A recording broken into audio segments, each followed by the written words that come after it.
He didn't turn Iraq into a comprador client state and say, come on in, boys, it's all yours, take it, any terms you want, pay them any wages you want, don't worry about anything, no public services, none of that stuff, you take what you want on the terms that are totally favorable to you, just make sure you give me something. He didn't do what leaders did in Turkey and other parts of Africa and Latin America and whatever else. Instead, he became an economic nationalist.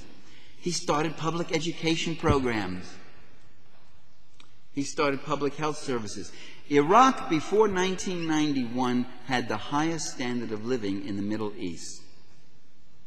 That was destroyed by a president named George Bush, George I. All sorts of reasons have been given by U.S. leaders regarding why we must attack Iraq. Many of those same reasons were given under the reign of George I. When George I decided to attack Iraq, he said, we have to go in because Iraq is threatening to invade Saudi Arabia. That was false. There were no Iraqi troops massing on the Saudi border. Even the U.S. press reported there was no evidence of that. It's got to be pretty blatant when the U.S. press will actually report it, too. Then they said, well, we've got to go into Iraq because they're committing these terrible atrocities against the Kuwaitis. They just took 500 Kuwaiti babies, ripped them out of incubators, and threw them on the hospital floors. Iraqi soldiers laughing and ha-ha-ha and bayoneting these babies and all. And some of us sat there and said, 500 incubators in a country with 3 million people.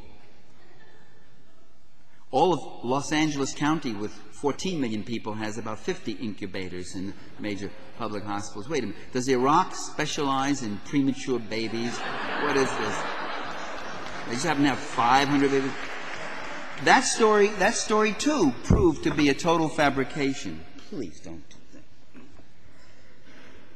This thing needs it doesn't have it.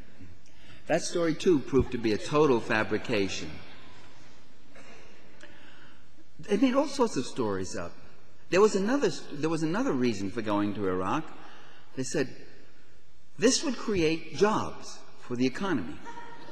I'm not kidding you. Secretary of State at that time under George I, James Baker, said, this war will create jobs. He wanted to get the Americans interested and hyped up about Iraq.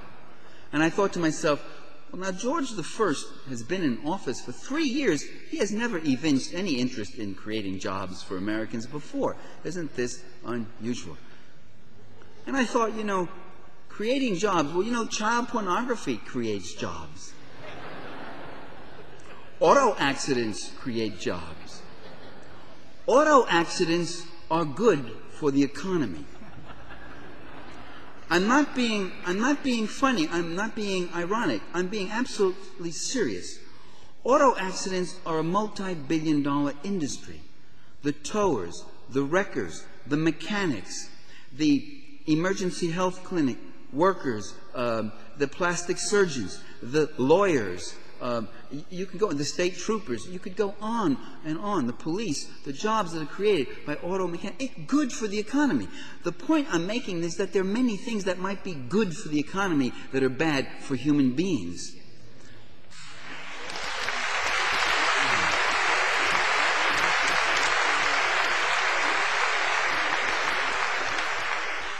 Then in November of 1990, the George I government came up with another reason.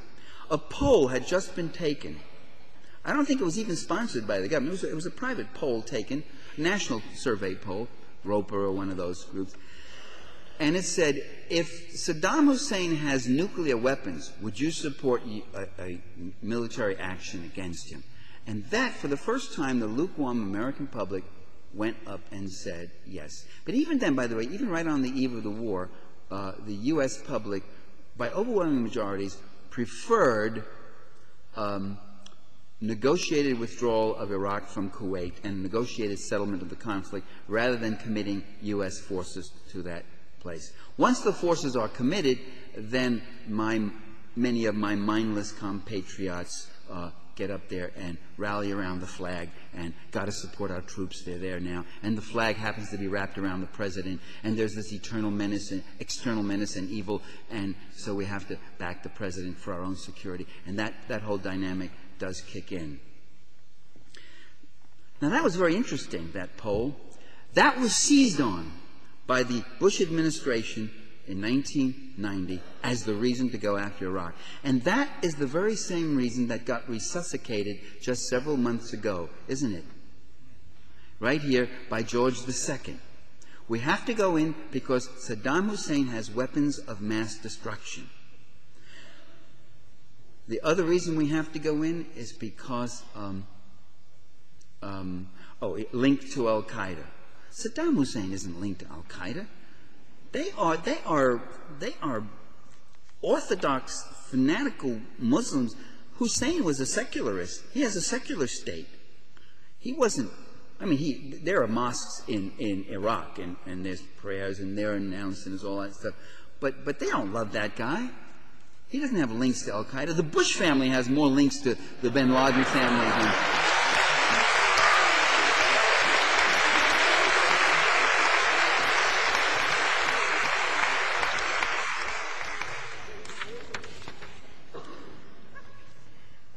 Another reason they gave was that Iraq refused to negotiate, George I said. That was false. The Iraqis were eager to negotiate a withdrawal. There was even a French delegation that was making progress. They were working through the French. And that was called the nightmare scenario by the first Bush administration. The nightmare scenario. That is, what if they get out before we can attack them? Because if we can't attack them, then we can't destroy that society. And if we can't destroy it, then we can't get troops stationed permanently in that region more deeply. Well, all these reasons proved false, right? And all the reasons today, I think. I've lost my place in my notes because I've gone beyond what I got here. Just talk to yourselves a minute. Okay.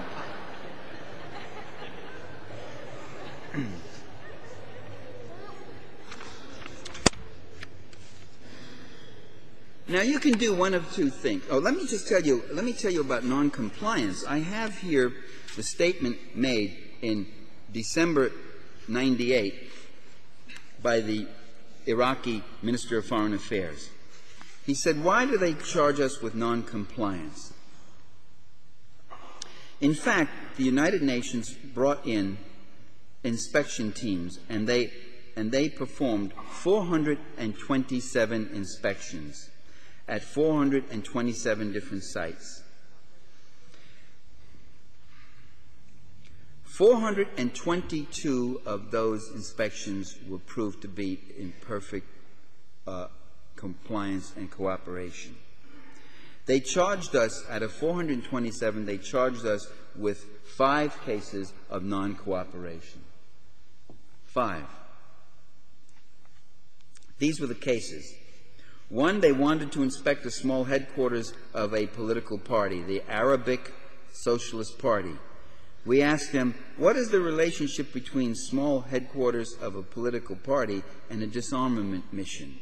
They didn't answer. But that 20-minute, 50-minute delay where they questioned, that was called noncompliance. They did go in and investigate the headquarters. The same thing happened with what had been the office of the Deputy Director of Special Security. They said, or rather the Iraqis said, this headquarters has been converted into a guest house. It's not an official place at all. And they argued with them. The fact that they had taken about 30 minutes or delayed the inspection 30 to 45 minutes, that too was cited as another example of noncompliance. Another example of noncompliance was an American named Diana Simon. She insisted that she could go to Baghdad University and interview all the undergraduate students in the Science College.